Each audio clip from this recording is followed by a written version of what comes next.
Bonjour à vous les cryptonautes. Nous allons changer notre stratégie avec BTC, puisque nous étions sur une pool à 11% API. Nous allons passer sur une pool à quasiment 24% API.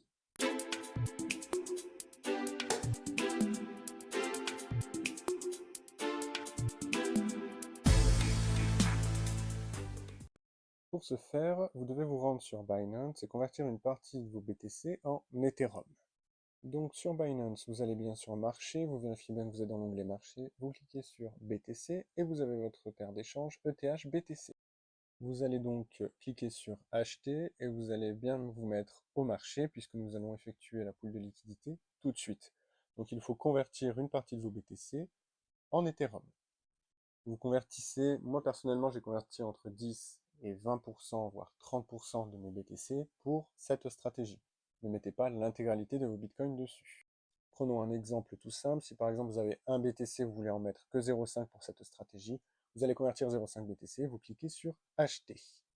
Une fois que vous avez acheté ces 0,5 BTC en Ethereum, ils seront dans votre portefeuille en spot et il faudra cliquer sur retrait. Vous allez donc cliquer sur retrait. Dans la barre de recherche en haut, vous mettez bien ETH, vous cliquez sur ETH, vous mettez envoyer via le réseau crypto-monnaie.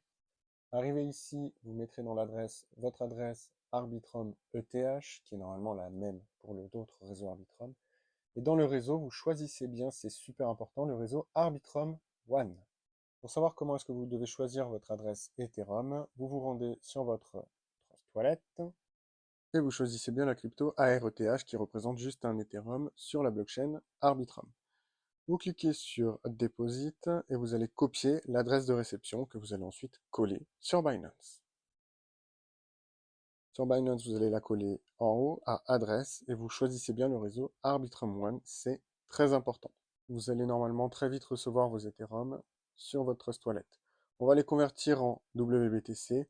Donc vous cliquez sur le logo et ensuite vous allez cliquer sur échanger. Une fois que vous avez cliqué sur échanger, vous allez donc ARETH et sur l'USDT vous cliquez dessus et vous allez écrire WBTC. Et vous pouvez convertir, alors pas 100% de vos Ethereum en WBTC, puisqu'il va falloir garder des Ethereum pour pouvoir payer les frais de transaction et les frais de gaz, notamment si vous voulez sortir de la pool. Moi, ce que je vous conseille de faire, c'est de garder environ 0.03, 0.04 Ethereum afin de payer les frais de transaction, que ce soit pour rentrer sur différentes pools ou pour sortir des différentes pools. Une fois que c'est fait, vous pouvez appuyer sur Continuer. Vous verrez du coup le swap est quasi instantané. Vous retournez sur la page d'accueil de Trust Wallet, vous cliquez en bas à droite et soit vous faites comme moi, vous allez dans vos favoris si vous avez mis Bifi en favori, soit vous allez dans l'URL et vous tapez app.bifi.finance. Vous êtes directement redirigé sur la page d'accueil de Bifi. À partir de la page d'accueil, vous descendez un petit peu, vous allez dans Filtre, Catégorie, CLM, vous fermez, et dans l'option Recherche, vous mettez BTC espace ETH. On voit la pool apparaître, et c'est la pool sur laquelle nous allons rentrer. Vous cliquez donc sur cette pool de liquidité, vous descendez un petit peu, et il y a un système de zap.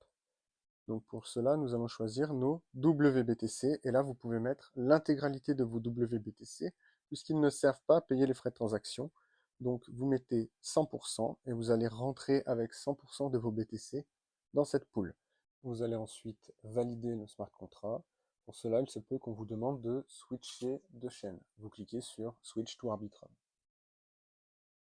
Ou sinon, vous appuyez sur les trois petits points là-haut et vous choisissez Changer de réseau EVM. Bifi vous le propose, autant en profiter. Vous cliquez sur Deposit et vous signez les smart contracts. Félicitations, vous venez de rentrer dans la pool de liquidité.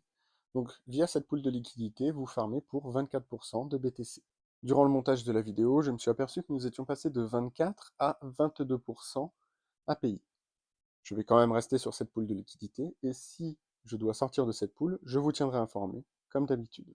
Concernant la stratégie de cette pool de liquidité, nous allons jouer sur l'impermanent lose pour pouvoir augmenter notre bac de BTC. C'est pour cela que je me permets de rentrer dans des pools de liquidité où il y a de l'impermanent lose. Durant ce bull market, je pense que ETH va surperformer BTC. C'est pour cela que je mets mes BTC en pool de liquidité face à de l'Ethereum. Si ETH surperforme BTC durant ce bull market comme je le prévois, normalement, lorsque je sortirai de la pool de liquidité, avec et grâce à l'impermanent lose, je devrais sortir plus de Bitcoin que j'ai rentré. Et en plus, je vais générer 22% API sur cette paire, donc sur Bitcoin, puisque moi, il n'y a que Bitcoin qui m'intéresse dans cette pool de liquidité. Ceci est le principe de l'impermanent lose. Si vous ne comprenez pas l'impermanent lose, je vous invite à regarder sur YouTube ou à faire des recherches sur Google pour essayer de comprendre ce mécanisme. Si vous ne le comprenez pas, n'hésitez pas à revenir vers moi, je vous l'expliquerai volontiers. Pour sortir de la pool, c'est facile. Vous allez dans Withdraw, qui signifie retirer. Vous descendez. Là, pareil, vous avez un système de zap. Vous cliquez dessus. Vous prenez vos ETH. Vous cliquez sur 100%. Pour retirer, vous pouvez retirer 100% de votre position. Il n'y a aucun problème de ce côté-là, puisque vous retirez une position. Et ensuite, c'est le même principe. Switch to Arbitrum. Et après, vous validez votre transaction. N'oubliez pas qu'il est important d'utiliser la DeFi dans une stratégie d'investissement. Ne pas mettre 100% de ces BTC dans cette stratégie. Et à la prochaine les cryptonautes et rendez-vous to the moon.